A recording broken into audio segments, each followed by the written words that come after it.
Guys, मैं आपके लिए आज एक न्यू सीरीज़ लेकर आई हूँ। मुझे लगता है कि इससे पहले किसी ने नहीं डाली हो। मैंने बहुत सारे बच्चों को देखा है कि वो क्या करते हैं, स्ट्रगल करते हैं कि उन्हें पता नहीं होता कि कैसे चित्रकार और चित्रों का नाम याद किया जाए। मैंने उनकी प्रॉब्लम सॉल्व करने का ठेका लिया है। तो मैं उनके लिए एक पैरानॉमिक की बुक है मेरे पास, तो मैंने उनके लिए एक एक्रोनिम सीरीज़ लाई हूँ। अगर आपको और चैप्टर्स के लिए भी चाहिए, मैं हर चैप्टर के लिए आपके लिए एक्रोनिम बना सकती हूँ। आप मुझे कमेंट बॉक्स में बता दीजिएगा। चलिए, तो मैं आज पेंटिंग के लिए लाई हूँ क्योंकि मैं भी अभी 12th क्लास में हूँ और मुझे भी बहुत स्ट्रगल आता है कि कैसे याद किया जाए। तो इसलिए मैंने अपने स्ट्रगल को ख़त्म किया, तो मैंने सोचा आपके भी स्ट्रगल को मैं ख़त्म करूँ। तो देखिए, मैंने बंगाल कला शैली से पहले स्टार्ट किया है।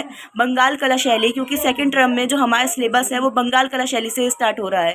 ठीक है, तो बंगाल कला शैली में हमारी सबसे पहली पेंटिंग, ये देखिए यहाँ पर, एक मिनट, ये देखिए, ये हमारी सबसे पहली पेंटिंग ये है। ये देखिए, ये वाली हमारी सबसे पहली पेंटिंग है जो कि हमारे राष्ट्रीय ध्वज के बारे में हमें बताती है। लेकिन हमें इसका चित्रकार के बारे में नहीं है पढ़ना, क्योंकि इसमें चित्रकार अज्ञात बताया गया है। ठीक है, यानी मालूम नहीं। तो इसलिए हमें इसके बाद हमारी पेंटिंग आती है, जो ये वाली पेंटिंग आती है मिट्टी को जोतने वाले, जो कि हमारे सिलेबस में नहीं है। इसलिए हम इसके बाद आते हैं यात्रा के अंत पर। यात्रा की अंत पेंटिंग है, उसमें एक ऊँट को दिखाया है। तो उसके ऊपर हमारे चित्रकार है अवनींद्रनाथ टैगोर। तो इनका नाम हमें याद नहीं रह पाता कि हम कैसे याद रखें।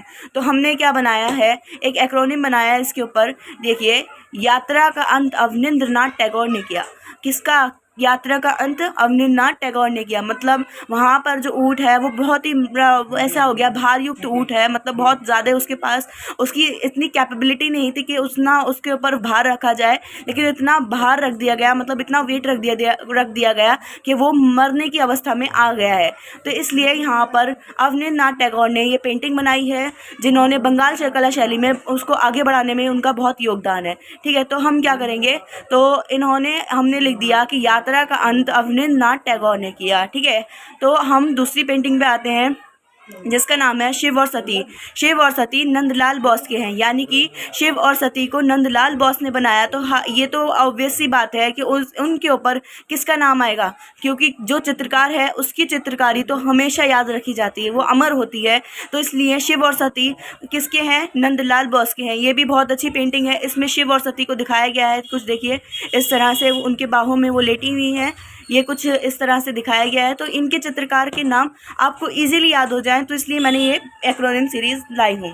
ठीक है, राधिका का चित्र मोहम्मद अब्दुल रहमान चुगताई ने बनाया। राधिका का चित्र किसने बनाया? मोहम्मद अब्दुल रहमान चुगताई। यहाँ पर हमारे में एक पेंटिंग है राधिका। देखिए, अभी जो शिव और सती है, उसके बाद ये वाली पेंटिंग आती है जो कि हमारे सिलेबस में नहीं है, रासलीला। ठीक है, लेकिन हमारे जो राधिका का है, राधिका पेंटिंग, ये हमारे सिलेबस में है। ठीक है, तो इसलिए हम क्या करेंगे, मोहम्मद अब्दुल रहमान चुगताई ने इसको राधिका को बनाया। ये देखिए, बहुत शर्मीली सी है, और इसकी पेंटिंग मुझे उम्मीद है आप लोगों ने पढ़ रखी होगी, क्योंकि मैं इस वीडियो में सिर्फ एक्रोनिम्स बताऊंगी। ठीक है, तो हमें इसका बनाया है मोहम्मद अब्दुल रहमान चुगताई ने, लेकिन हमें याद नहीं हो पाता कि हम कैसे याद करें। तो इसके लिए मैंने एक एक्रोनिम बनाया, राधिका का चित्र मोहम्मद अब्दुल रहमान चुगताई ने बनाया। ठीक है, क्योंकि मोहम्मद अब्दुल रहमान चुगताई ने राधिका का चित्र बनाया, तो इसलिए हम इस पर लिख देंगे राधिका का चित्र मोहम्मद अब्दुल रहमान चुगताई ने बनाया। ठीक है, अब इसके बाद आती है हमारी न्यू पेंटिंग मेघदूत। मेघदूत किसकी है? विजय वर्गीय की है। जैसे सिमिलियर मैं लेके आई हूँ ताकि आपको आसानी से याद हो पाए। ठीक है, सिमिलियर मैंने एक्रोनिम यहाँ के बंगाल कला शैली के रखे हैं, लेकिन आधुनिक कला शैली में मैंने कुछ इंटरेस्टिंग डाला है ताकि आपको फन के साथ, मेरा मतलब है कि फ़न के साथ आपको स्टडी की जाए।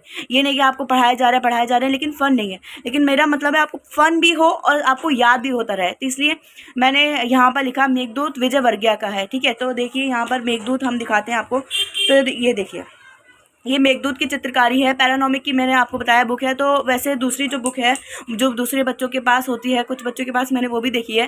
ठीक है, तो वो क्या है, वो कुछ अलग बुक है। ठीक है, उसमें मेघदूत कुछ अलग है, लेकिन पैरानॉमिक की बुक में मेघदूत कुछ इस प्रकार है। ठीक है, तो ये किसने बनाया? विजय वर्गीय ने बनाया, राम गोपाल विजय वर्गीय।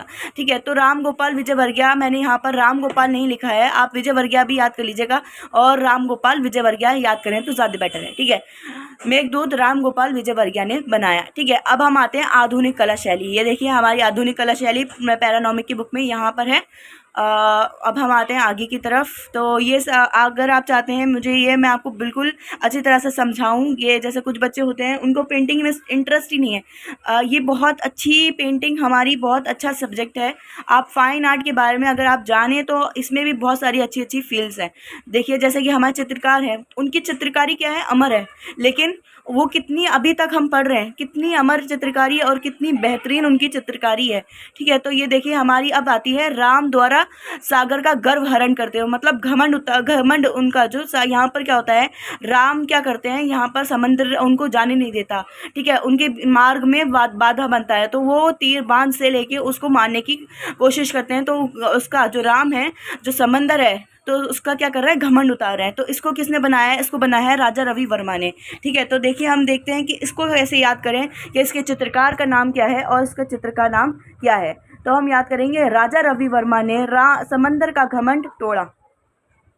राजा रवि वर्मा ने क्या करा, समंदर का घमंड तोड़ा।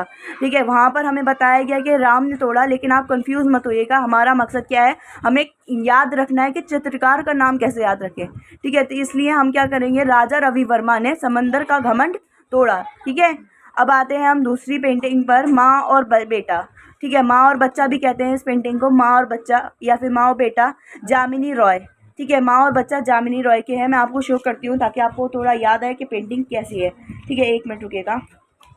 ये देखिए, ये रही हमारी पेंटिंग। ठीक है, ये पेंटिंग है हमारी माँ और बेटा की। ये जामिनी रॉय हैं, जामिनी रॉय इनको बोला जाता है, वैसे इनका नाम यामिनी रॉय था, बंगाल के ये रहने वाले थे। तो बंगाल में क्या होता है, हर प्रोनाउंसिएशन को कुछ अलग तरीके से प्रोनाउंस किया जाता है, तो इसलिए इनको क्या प्रोनाउंस किया गया है, जामिनी रॉय। ठीक है, तो हमने यहाँ पर इनको याद रखने के लिए क्या बना दिया, एक्रोनिम, माँ और बेटा जामिनी रॉय के हैं। ठीक है, यानी कि माँ और बेटा किसके हैं, जामिनी रॉय के हैं। ठीक है, याद देखिए। अब आते हैं शेर दिल की अमृता शेरगिल ने हल्दी पीसी। अब हमारी में सिलेबस में एक पेंटिंग है हल्दी पीसने वाले। ठीक है, हल्दी पीसने वाले हमारी सिलेबस में है। देखिए मैं शो करती हूँ, ये देखिए कुछ इस तरह से हमारी पेंटिंग है और इसको अमृता शेरगिल ने बनाया है।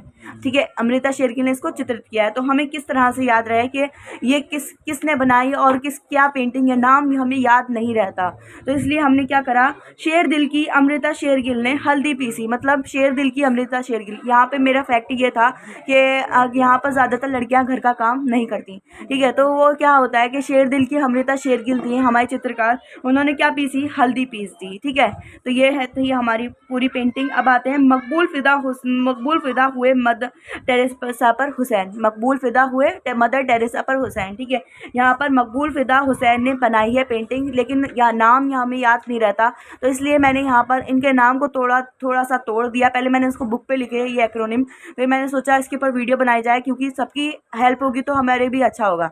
ठीक है, तो यहाँ पर मैंने लिखा नाम मदर टेरेसा है इस पेंटिंग का नाम। ठीक है, यहाँ पर से जो हमारा सैम्पल पेपर है उसमें भी ये पेंटिंग आई हुई है। ठीक है, कि बताइए कि ऐसा इसका डिस्क्रिप्शन दे दिया है, लेकिन सीधा सीधा नाम नहीं बताया है। ठीक है, तो फिर ये इन्होंने बनाई है MF हुसैन, इनको मकबूल फिदा हुसैन या MF हुसैन भी बोलते हैं। ठीक है, तो मैंने इनके नाम को थोड़ा सा तोड़ दिया है, आप बुरा ना मानिएगा। ठीक है, और इनके नाम को मैंने कर दिया मकबूल फिदा हुए मदर टेरेसा पर हुसैन। ठीक है, पूरी तरह से फिदा हो गए मदर टेरेसा पर हुसैन। ठीक है, मकबूल फिदा हुसैन। ठीक है, अब हम आते हैं दीवार के बाहर हैं अनुपम सूद। अब यहाँ पर हम कहते हैं कि पर्दे के पीछे या दीवार के बाहर कोई आया है, किवाड़ के पीछे कोई है। ठीक है, तो हमने क्या करा, यहाँ पर दीवार इन्होंने बनाई थी, दीवार के बाहर इनकी पेंटिंग थी, है ना, तो मैंने इनको क्या कर दिया, मैंने इनको कह दिया कि दीवार के बाहर है अनुपम सूद। ठीक है, दीवार के बाहर कौन है, अनुपम सूद है। यहाँ पर अनुपम सूद कौन है, हमारे चित्रकार हैं। ठीक है, देखिए मैं आपकी उनकी पेंटिंग शो करती हूँ। ये देखिए, ये ग्राफिक प्रिंट है। ठीक है, ग्राफिक प्रिंट है, और ये देखिए दीवार के बाहर इनकी पेंटिंग है। ठीक है, और ये अनुपम सूद ने लिखी है, बनाई है मतलब, सॉरी।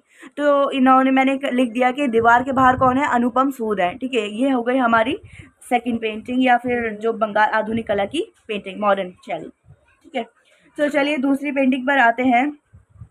सोमनाथ हो रहे हैं बच्चे। ठीक है, सोमनाथ हो रहे हैं, वो चित्रकार हैं, उन्होंने क्या बनाई है, पेंटिंग बनाई है बच्चे की। तो हमने क्या बता दिया, हमें बस याद करना है, हमें इसका, मेरे इस वीडियो का मतलब आप बच्चों को याद कराना है। कोई, हाँ, मैं भी 12th में हूँ, मुझे भी याद करना है।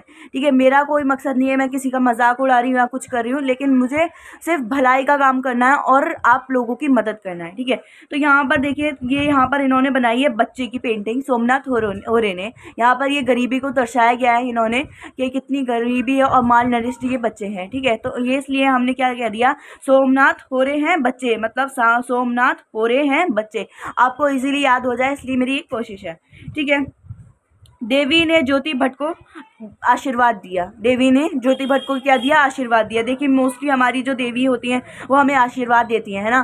तो इसलिए मैंने क्या लिख दिया यहाँ पर, देवी, यहाँ पर ये तांत्रिक चित्रकारी है। यहाँ पर ये जो हमारे ज्योति भट्ट थे ये तांत्रिक चित्रकार थे, क्या थे, तांत्रिक चित्रकार थे। तो इन्होंने ये ग्राफिक प्रिंट पर ये बनाई देवी की पिक्चर, तो हमने इसके ऊपर एक्रोनिम क्या बना दिया, मोस्टली देवी क्या देती है, हमको आशीर्वाद देती हैं, ठीक है। इसलिए तो मैंने यहाँ पर क्या बना दिया, देवी ने ज्योति भट्ट को आशीर्वाद दिया, ठीक है। तो ये हमारा अच्छा सा प्यारा सा एक्रोनिम यहाँ पर बन गया। नर नारी व वृक्ष लक्ष्मा गौड़ गए, ठीक है। यहाँ पर लक्ष्मा गौड़ मैंने एज अ प्लेस लिया है, यहाँ पर ऐसा इनका नाम चित्रकार का नाम है, लेकिन यहाँ पर मैंने इनको एज अ प्लेस ले लिया कि यहाँ पर ये जो नर नारी व वृक्ष थे, मैं दिखाती हूँ आपको पेंटिंग, देखिए नर नारी व वृक्ष पेंटिंग दे रही और पेंटिंग का नाम नर नारी व वृक्ष है, ठीक है। तो यहाँ पर लक्ष्मा गौड़ है, ठीक है, लक्ष्मा गौड़ ने इसको चित्रित किया, लेकिन मैंने इनके नाम को क्या ले लिया, याद करने के लिए, मेमोराइज करने के लिए मैंने इनके नाम को एज अ प्लेस ले लिया, ठीक है। तो इसलिए मैंने क्या कर दिया, इनको नर नारी व वृक्ष लक्ष्मा गौड़ गए, ठीक है, कहाँ गए, लक्ष्मा गौड़ गए, ठीक है। डीपी रॉय चौधरी ने करवाई मजदूरों की विजय, ठीक है। यहाँ पर देखिए हमारे जो चित्रकार हैं उन्होंने यहाँ पर ये चित्रित की है, डीपी रॉय चौधरी ने ये चित्रित नहीं की है, ये स्कल्पचर है, ठीक है।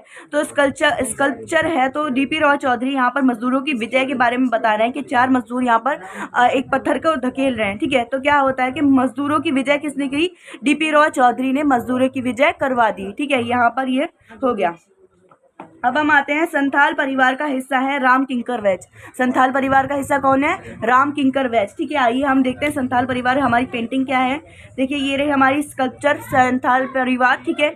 और यहाँ पर ये राम किंकर वैज ने बनाई है इसको, ठीक है। तो यहाँ पर मैंने क्या किया, इसका लिख दिया संथाल परिवार का हिस्सा है राम किंकर वैज। क्या, किसका हिस्सा, कौन हिस्सा है संथाल परिवार का, राम किंकर वैज संथाल परिवार का हिस्सा है, ठीक है। अब हमारी 2 ही पेंटिंग रह जाती है सेकंड टर्म के लिए। तो अमरनाथ सहगल ने सुनी अनसुनी पुकार, अमरनाथ सहगल ने सुनी अनसुनी पुकार। देखिए यहाँ पर अमरनाथ सहगल कहाँ है, अमरनाथ सहगल की ये पेंटिंग है हमारे पास, देखिए अमरनाथ सहगल अनसुनी पुकार, ये देखिए ये अनसुनी पुकार है, ये हाथ ऊपर उठाकर मांग रहे हैं, ये विशेष मांग रहे हैं अपनी। तो यहाँ पर अमरनाथ सहगल ने इनको चित्रित किया, तो मैंने ऐसा इनको कह दिया कि इन्होंने इनकी पुकार सुन ली, लेकिन सुनने वाला तो ऊपर वाला है, ठीक है। तो मैंने क्या लिख दिया इनको, अमरनाथ सहगल ने सुनी अनसुनी पुकार, ठीक है। अनसुनी पुकार किसने सुनी, अमरनाथ सहगल ने, ठीक है। अब पीवी जानकीराम गणेश जी के पास गए, पीवी जानकीराम कहाँ गए, गणेश जी के पास गए, ठीक है। चलिए देखते हैं, ये देखिए हमारी गणेश जी की ये स्कल्पचर है, मतलब ये मूर्ति है, स्कल्पचर का मतलब मूर्ति होता है, ठीक है। तो ये कहाँ गए, ये जो पीवी जानकीराम थे, ये जो चित्रकार थे, तो वो कहाँ चले गए, वो गणेश जी के पास चले गए। मोस्टली हम जाते हैं तो हमें आशीर्वाद मिलता है, जैसे हमने पहले ही देखी थी, देवी ने ज्योति भट्ट को आशीर्वाद दिया। यहाँ पर गाइस मेरी वीडियो बिल्कुल एंड होती है, क्योंकि सिलेबस यहाँ पर जो सेकंड टर्म का है वो ऑफ हो गया है, ठीक है। ये वाली पेंटिंग नहीं आ रही, मैंने यहाँ पर काटी लगा रखी है। तो आपको अगर वीडियो अच्छी लगी है तो प्लीज़ लाइक एंड शेयर करिए, ताकि मैंने जैसे आपका भला किया था और आप भी उनका, बच्चों का भला कीजिए।